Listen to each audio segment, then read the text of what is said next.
인간관계에서 선물처럼 자신의 공적을 나누는 행위는 예상치 못한 긍정적인 반응을 이끌어낼 수 있습니다. 공적을 나눈다는 것은 단순히 칭찬을 받기 위한 행위를 넘어 주변 사람들과의 관계를 강화하고 서로 간의 신뢰를 쌓는 중요한 과정입니다. 이러한 나눔은 또한 주위 사람들로 하여금 감사의 마음을 갖게 하며 이는 공동체 전체의 긍정적인 분위기를 조성하는 데 크게 기여합니다. 이런 선순환은 개인뿐만 아니라 조직 전체에도 탁월한 영향을 미칩니다. 자신의 성과를 동료들과 공유하는 문화가 조성되면 모든 구성원들이 서로를 더욱 믿고 의지하게 되며 이는 곧 전체 조직의 생산성과 창의성을 증진시킬 수 있습니다. 또한 공적을 나누는 사람들은 자연스레 더 좋은 인연과 정보를 끌어당기며 이는 그들의 경력에 있어 중요한 자산이 됩니다. 이렇게 선을 베푸는 사람들은 장기적으로 더 많은 이득을 얻는 경향이 있습니다.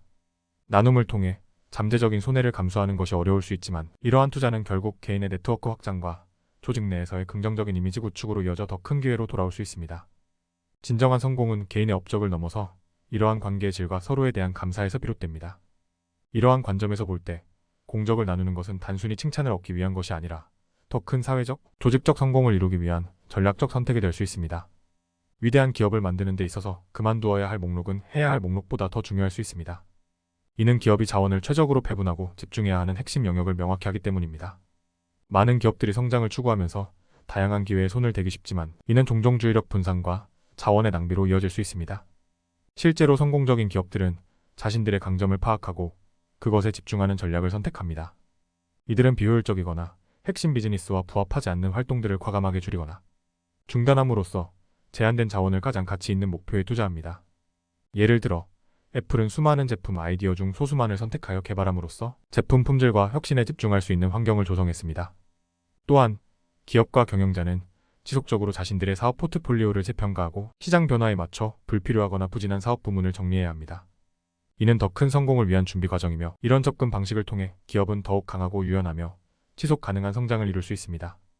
따라서 그만두어야 할 목록을 작성하고 관리하는 것은 경영자의 주요 역할 중 하나이며 이는 단순히 업무의 한 부분을 넘어서 기업 전략의 핵심 요소로 자리 잡고 있습니다. 이 목록은 기업의 목표에 부합하는 핵심 경쟁력을 강화하고 불필요한 비용과 노력을 줄이는 데 크게 기여합니다. 올바른 그만두기를 통해 기업은 더욱 중요한 성공의 길로 나아갈 수 있습니다. 세상에 건전한 비판이 존재하는 한 진정한 개선과 성장이 가능합니다.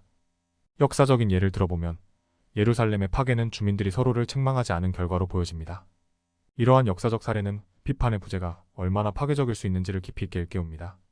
비판은 때때로 불편할 수 있으나 그것은 개인이나 조직이 잘못된 길로 가는 것을 막는 데 필수적인 요소입니다. 올바른 비판은 건설적이어야 하며 상대방의 의견과 인격을 분리하여 접근해야 합니다. 이는 상대방이 모욕감을 느끼지 않고 제시된 문제를 개선할 기회로 받아들일 수 있도록 합니다. 또한 비판을 받을 때는 이를 개인적 공격으로 여기지 않고 성장의 기회로 활용하는 태도가 중요합니다. 비판은 우리가 보지 못하는 맹점을 지적하고 개선을 유도하며 결과적으로 더 나은 결정을 내릴 수 있게 도와줍니다. 비판의 문화를 장려하는 것은 건강한 조직과 사회를 만드는 데 필수적이며 이를 통해 지속적인 발전과 혁신이 이루어질 수 있습니다. 인생의 목표를 세우기 전에 자신의 재능, 열정, 수요, 그리고 양심이 어떻게 교차하는지 파악하는 것은 매우 중요합니다. 이 네 가지 요소를 점검하고 그들 사이의 교집합을 찾는 과정은 자신이 어떤 방향으로 나아갈지 결정하는 데 결정적인 역할을 합니다. 자신이 타고난 능력이나 배운 기술 중에서 뛰어난 것을 식별합니다. 매일 기꺼이 일어나서 하고 싶은 일이 무엇인지 고민해보세요. 사회적으로 가치가 있고 수요가 있는 일을 찾습니다. 자신의 행동과 선택이 윤리적이고 도덕적으로 옳다고 확신할 수 있는지 확인하세요. 이 네 가지 요소의 교집합에서 나오는 경로는 당신이 최대한의 잠재력을 발휘할 수 있는 길입니다.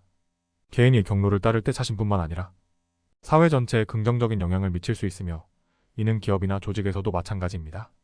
기업이나 리더들도 직원들이 자신의 장점을 살려 열정을 가지고 일할 수 있는 환경을 조성해야 합니다. 마지막으로 각자가 이상적인 경로를 찾아 자신만의 목표를 설정하고 성취해 나갈 때 사회는 더욱 풍부하고 다양한 기여를 받아 모두가 행복해지는 세상을 만들어갈 수 있습니다. 이 과정에서 자신만의 독특한 가치를 사회에 기여함으로써 진정한 만족과 성취를 경험할 수 있습니다.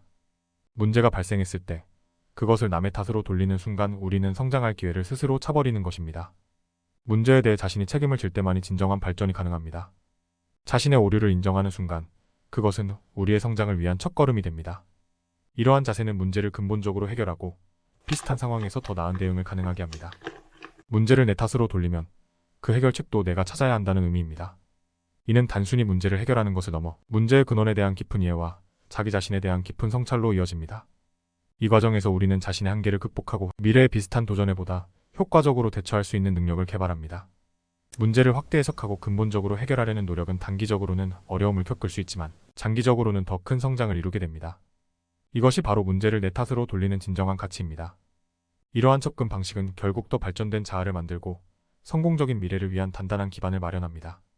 오늘도 구독과 좋아요로 함께 성장해 나가길 기대합니다. 감사합니다.